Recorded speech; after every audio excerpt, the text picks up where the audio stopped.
নমস্কার, সহজ বিজ্ঞান ও অঙ্ক চ্যানেলে আজকে আমরা শ্রীধর আচার্যের সূত্রের সাহায্যে 10x² - x - 3 = 0 এই দ্বিঘাত সমীকরণে x এর মান নির্ণয় কিভাবে করতে হয় তা শিখব।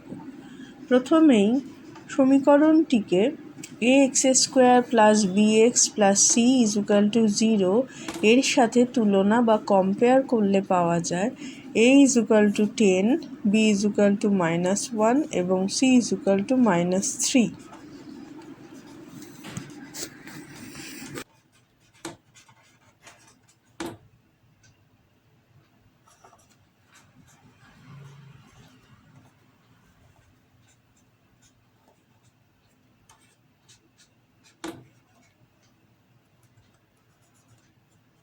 অতএব শ্রীধর আচার্যের সূত্র অনুসারে এক্ষেত্রে x এর মান হবে -b ± √b² - 4ac/2a।